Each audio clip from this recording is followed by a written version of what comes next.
Fightlete.com.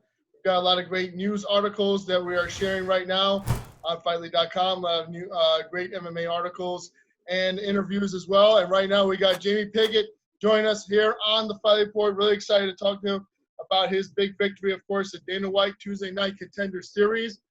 Getting it done last week, defeating Jhonoven Pati by second round knockout. And shout out to LCA Sports for setting the interview up as well.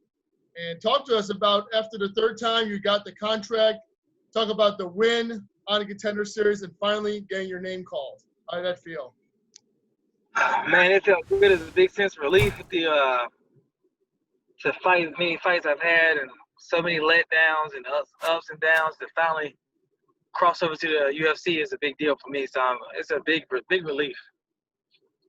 Definitely. Now, what was the major difference this time? You know, not having the venue with fans, was that a big change for you as well? No, the fans never bothered me. The problem was, me driving trucks. And the first time I went on Contender Series was a 2-day notice. So all I did was cut weight. I didn't train anything, just cut weight for the fight. And I fought Charles Bird.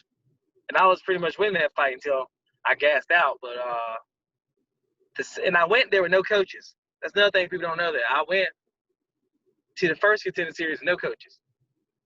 2-day notice. So then the second time was like I fought Puna, and I came off the truck, started training, started getting back in shape, and went there and fought him how I was. And I had a torn hamstring when I fought him. So I just did the best that I could with what I had. A lot of unfortunate things that happened. But this time I had a full training camp and 100% dialed in. I had my coaches with me, my teammates, and I felt very confident going into the fight.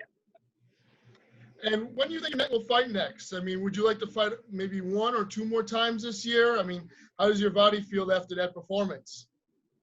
I hope I fight twice before the year's out. Okay.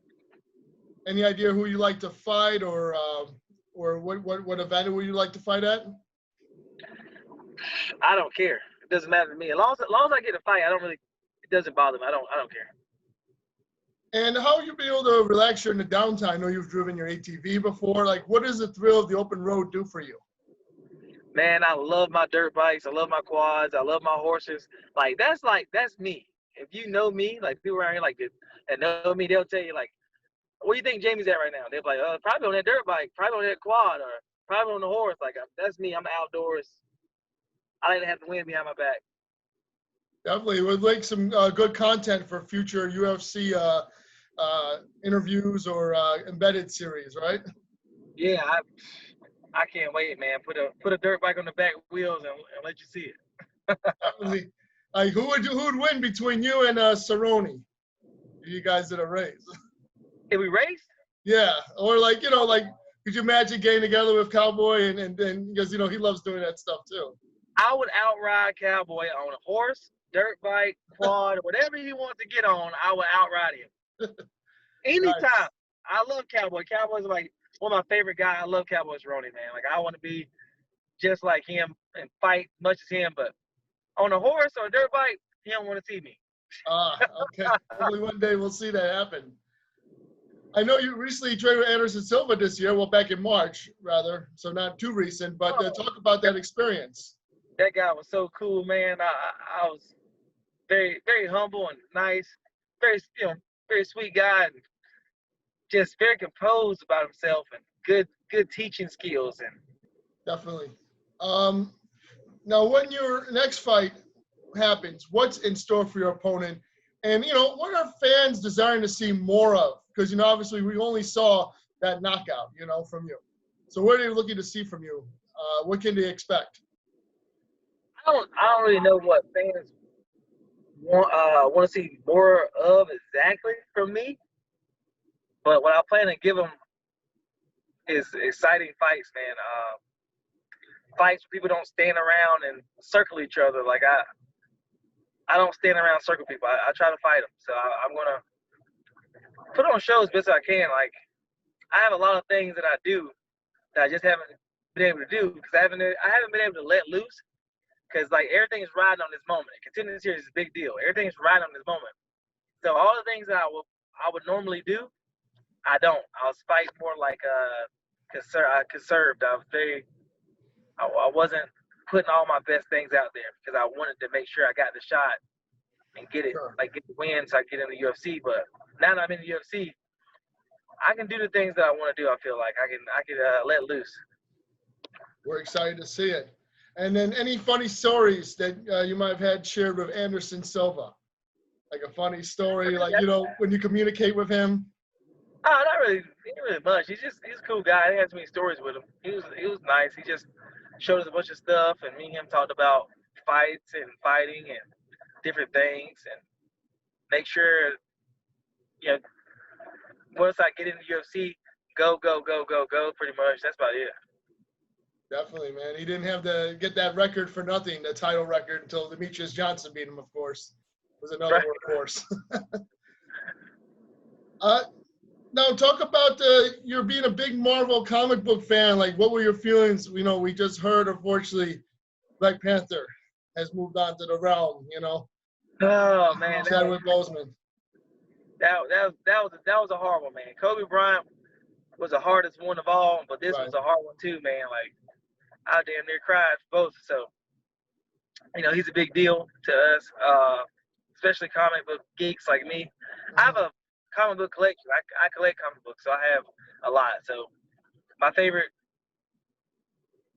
thing to watch is anime, though. I'm more anime than I am comic books. Yeah. But I do collect comic books. I'm more of a Dragon Ball Z, Dragon Ball Super, Dragon Ball GT, Death Note, all that stuff. So I'm big into anime, but I have a lot of collections of comic books.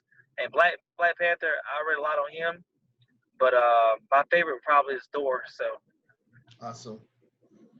Definitely. Hopefully we'll get to see, more of that, in the future, obviously, with Thor and all those those characters. So beloved. Yeah. And Vegeta fan. Yeah, and then that's a huge deal for, like, MMA fighters. I see a lot of them, they love Dragon Ball Z. Yes. I'm a Vegeta fan, man. I think Vegeta is more of my character, Okay. I used to be a terrible person, and I became a good person. So, and I'm a very hard worker. I work hard, man. I work really, really hard. Like, everything I do, I've never been told that I don't work hard. I work really, really hard. So, just like Vegeta, same way. For sure, man. Getting ready for those epic battles. And, what can we expect in your official UFC debut? When the bright lights, are the brightest, how are you going to shine in your next fight? What I expect and guarantee I expect to come in and put on a show. Like, I'm gonna fight. Whoever I fight, I'm gonna fight them. Like, you're gonna see a good fight. It's not gonna be a boring fight. It's gonna be a good fight.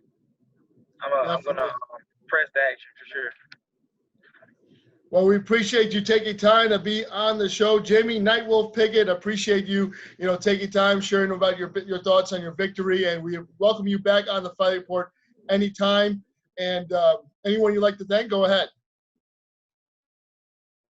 I just want to thank Lamont Chapel, LCA Promotions, Brittany and all them over there, and big shout out to Saucy Dog Jiu-Jitsu, Sports Speed Performance, my gym, my main gym, Rose Hill Kickboxing Academy, and my gym at Embrace in Raleigh, Joel and Tiago.